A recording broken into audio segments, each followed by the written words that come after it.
خراب ہو جائیں گے. کیونکہ یہ دعوت کی لائن ایک ایسی لائن ہے جس میں اللہ نے عورت اور مرد کو ساتھ ساتھ رکھا ہے. باقی معاملات میں عورت کو پابند کیا ہے شوہر کے مشورے سے کہ شوہر کے مشورے سے کرو باقی سارے کام. الرجال قوامون علی النساء، پوچھ پوچھ کے کرو، مشورے سے کرو. دعوت میں برابر کے ہو تم لوگ. بلکہ حضرت خدیجۃ الکبریٰ کی کتنی بڑی وجہ بنی رسول اللہ صلی اللہ علیہ وسلم کی تقویت کے لیے. حضرت خدیجۃ الکبریٰ کتنی بڑی تقویت بنی کہ فرمایا کہ میں پتہ نہیں کتنی بڑی، میرے پہ چادر ڈال دو، چادر ڈال دو. یا رسول اللہ آپ گھبرائیے نہیں، آپ تو لوگوں کو کھانا کھلاتے ہیں، غریبوں کے ساتھ نیکیاں کرتے ہیں، آپ تو ضعیفوں اور مساکین کا خیال رکھتے ہیں، ان کی پاسداری کرتے ہیں، اللہ آپ کو ضائع نہیں کرے گا. تو اور ساری زندگی اور سارا مال، اپنا جتنا مال تھا وہ سارا کا سارا رسول اللہ صلی اللہ علیہ وسلم کے اس کام کے لیے لگا دیا. ویسے میں علماء کرام فرماتے ہیں، یہاں چھوٹا سا ایک نقطہ آپ کو بیان کرتا چلوں. علماء فرماتے ہیں کہ 2 خواتین دنیا کی سب سے ذہین ترین خواتین تھیں.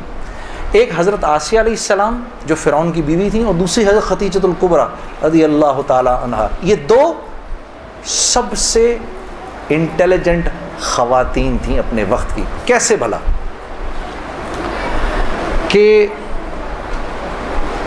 حضرت آسیہ کے اوپر جب فرعون نے وہ پتھر رکھے، مجھے خدا مانو، انکار کر دیا، اور جب آپ دنیا سے جانے لگیں تو آپ نے جاتے جاتے اپنے ایمان کو بچانے کے لیے اللہ سے وہ خوبصورت دعا کی. ضرب اللہ مثلا للذین آمنوا امرأۃ فرعون. اے میرے نبی قصہ سنائیے اپنی امت کی خواتین کو فرعون کی بیوی کا، کہ جب وہ دنیا سے جانے لگی، قالت رب ابن لی عندک بیتا فی الجنہ. اے اللہ تو مجھے جنت میں جگہ تو دے، وہ تو دے گا اب مجھے انشاءاللہ، لیکن اپنے قریب دینا. وہ جنت دینا مجھے جو تیرے قریب ہو. بس اب میں بہت تھک گئی ہوں، ان ظالموں سے مجھے نجات دلا. تو رسول اللہ صلی اللہ علیہ وسلم نے حضرت خدیجۃ الکبریٰ سے فرمایا جب وہ جانے لگی دنیا سے کہ جب جنت میں جاؤ تو اپنی سوکن کو میرا سلام کہنا. کہا یا رسول اللہ میری تو کوئی سوکن نہیں. کہا نہیں، اللہ نے تجھ سے پہلے میرا نکاح آسیہ سے کر دیا تھا. تو اللہ کے قریب، سب سے قریب، اللہ رب العزت کے سب سے قریب کس کی جنت ہے؟ رسول اللہ کی. اور دوسری حضرت خدیجۃ الکبریٰ کہ احساس ہو گیا تھا کہ میرا شوہر جو ہے وہ سچا نبی ہے. آپ چاہتی تھیں کہ قیامت تک جتنے انسان اس دنیا میں آئیں ان کی نیکیوں میں میرا اجر ضرور ہو. تو سارا مال لگا دیا کہ سیالکوٹ کے لوگ آج جو عشاء کی نماز پڑھیں، اے اللہ مجھے اپنا اجر اس میں بھی چاہیے. تو یہ 2 most intelligent women of their times. تو جب مال خرچ کرو میری بہنوں، اللہ نے آپ کو بڑے دل دیے ہیں، یہ سوچ کے خرچ کرو یا اللہ یا اللہ یہ جو مال میں دے رہی ہوں اس سے کوئی حافظ قرآن پروان پڑ جائے، کوئی حافظ پروان چڑھے، کیا پتہ میری بہن اس کے ہاتھ پر اللہ نے ہزاروں کی ہدایت لکھی ہو، قیامت کے دن پتہ نہیں کتنا بڑا اجر ملے. خیر میرے دوستو، اسی طرح سے وقت چلتا رہا. میری زندگی کے 5 سال گزر گئے اسی ٹکر میں کہ 5 سال کے بعد میں نے ارادہ کیا، جس دن مولوی صاحب کو ملا نا اس کے بعد کہ یہ 5 سال ہیں گزر گئے، میں نے یہ فیصلہ کیا کہ آج کے بعد نہیں گاؤں گا، آج کے بعد نہیں گاؤں گا. تو مجھے فون کس کا آتا ہے؟ ملٹری سیکٹری ہیں جمالی صاحب کے. وہ سر جمالی صاحب ہمارے وزیر اعظم تھے، 2002 کی بات کر رہا ہوں، 2003 کی بات کر رہا ہوں. جمالی صاحب کا فون آتا ہے، ان کے ملٹری سیکٹری کا. وہ آپ نے دل دل پاکستان گانا ہے، وہ پنڈی میں وہ مادر ملت ٹرین لانچ ہو رہی تھی ریلوے اسٹیشن کے اوپر, اس کی پہلی ہوتی. میں نے کہا سر میں تو توبہ کر چکا ہوں, میں تو اب نہیں گاؤں گا. تو انہوں نے کہا جی وہ پرائم منسٹر صاحب آپ سے خود بات کرنا چاہتے ہیں.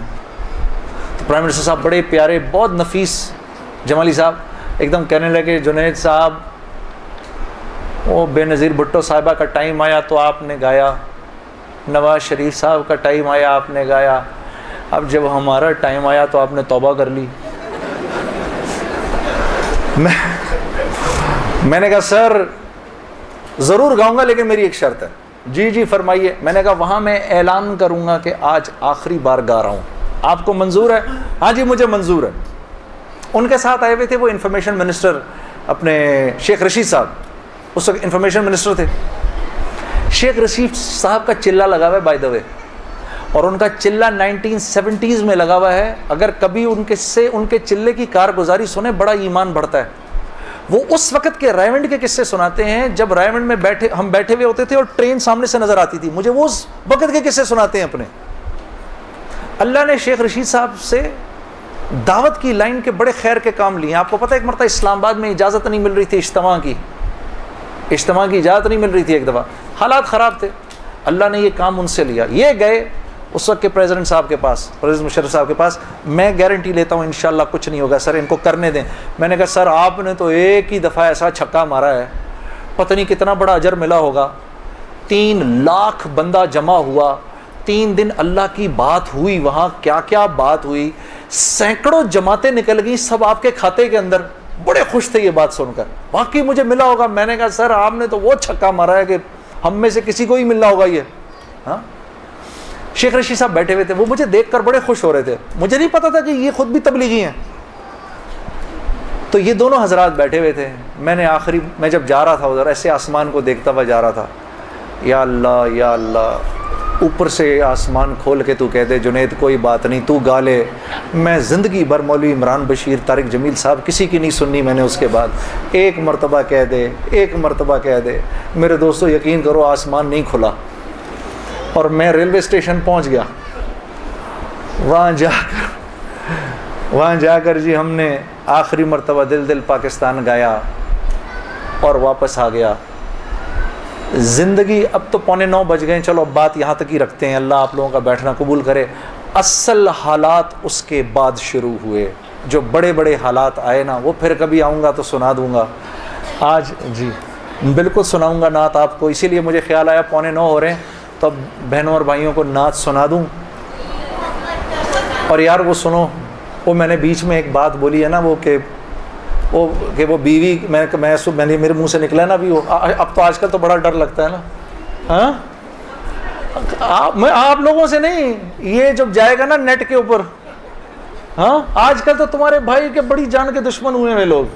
اچھا اور پتہ ہے دشمنی بھی دیکھو یار, دشمنی بھی وہ کر رہا ہے جس کے لیے بول رہا ہوں میں, وہ کر رہے ہیں. میں تو ہمیشہ بات کی ہے تو عورت کی حرمت کی بات کی ہے کہ اللہ نے محمد صلی اللہ علیہ وسلم نے اس امت کی عورتوں کو یہاں رکھا ہے, یہاں مردوں سے اوپر رکھا ہے.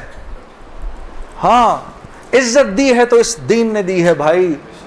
ہاں میں تو ان کی حرمت کی جب بات کرتا ہوں, یہ میں جانتا ہوں کہ ہماری خواتین کا ایک بہت بڑا حصہ ہے جو دل سے اس بات پر میری عزت کرتا ہے, اس بات کو میں جانتا ہوں. لیکن جن کو یہ بات چبھتی ہے جا کر, دعوت کا بول ہر ایک تھوڑی قبول کر لیتا ہے. دعوت کا بول, وہ تو صالح علیہ السلام کی اونٹنی کو تو اللہ کہہ رہے ہیں ناقۃ اللہ, وہ میری اونٹنی تھی, اس کو مار دیا لوگوں نے, ظالموں نے, ہاں جو کہ اللہ کی نشانی تھی. اور قوم سمود میں سے ایک انسان جانتا تھا یہ اللہ کی نشانی ہے, لیکن چلتی پھرتی دعوت تھی اس لیے اس کو بھی نہیں چھوڑا لوگوں نے. تو یہ مجھے پتا ہے, لیکن میں یہ بات بتانا چاہتا ہوں آپ کو کہ میرا جو بھی بول ہے وہ آپ کی عزت اور حرمت کو اونچا کرنے کے لیے ہے. اس کی وجہ سے اگر کوئی ناراض بھی ہو جائے نا میرے سے تو مجھے اس کی پرواہ نہیں ہے, مجھے اس کی پرواہ نہیں ہے. کیونکہ جیسے میری ماں تھی نا, آپ کی ماں بھی میری ماں ہے. میں آپ کی ماں کو اپنی ماں سمجھتا ہوں, جیسے میری اپنی بہن ہے میں آپ کو اپنی بہن سمجھتا ہوں. تو اگر ہم ہی نہیں کریں گے اس حرمت کو، اگر ہم ہی پامال کر دیں گے، پھر اور کون رکھے گا؟ کیونکہ ویسٹ تو بھول گیا ہے اس بات کو، یہ تو ہم ہیں جو ان کو دکھاتے ہیں کہ بھائی عورت کی کیا حرمت اور عزت ہے۔ اس کی وجہ سے ایک بہت بڑا مجمع ناراض بھی ہو جاتا ہے، لیکن چلو کوئی نہیں، ہاں غم عاشقی تیرا شکریہ، میں کہاں کہاں سے گزر گیا۔ کون سی سناؤں جی نعت؟ میرا دل بدل دے، بدلنے کا پروگرام بھی ہے جی، سوچ لیں پھر سے، میرا مطلب ہے پکڑا جائے گا جھوٹ ادھر۔ وہ نا میں جب ریکارڈنگ کرتا تھا نا اپنی، نیا جب میں آرٹسٹ بنا، تو وہ ایک گانا تھا میرا، یہ شام پھر نہیں آئے گی۔ اب وہ شام آ کے ہی نہ دے کیونکہ میرے سے گایا ہی نہ جائے، اتنا مشکل۔ وہ جو میرے ریکارڈسٹ تھے ان کا تعلق لاہور سے تھا۔ اچھا ریکارڈسٹ جو ہوتے ہیں نا جی، ان کا نا یہ بڑے تحمل والے لوگ ہوتے ہیں، کیونکہ ان کے سامنے ایک سے ایک کوڑ گا رہا ہوتا ہے، ٹھیک ہے جی۔ وہ بیچارے سنتے رہتے ہیں۔ انہوں نے تو بڑے اچھوں کو سنا ہوتا ہے، تو آگے سے میں گا رہا، میرے سے گایا ہی نہ جائے۔ 18 ٹیکیں ہو گئیں۔ کتنی ٹیکیں ہو گئی جی؟ 18۔ تو 18ویں ٹیک کے بعد میں نے ان سے پوچھا سر ہوا؟ وہ اتنا بولتے تھے، نہ نہیں ہوا پتر۔ تو میں نے 18ویں ٹیک کے بعد میں بولوں چیک چیک چیک، تو اندر سے نا وہ تنگ بھرا بیٹھا تھا، اس کی پیچھے سے آواز آئی، جڑا کدی کیش نہیں ہونا۔ تو میرا دل بدل دے جڑا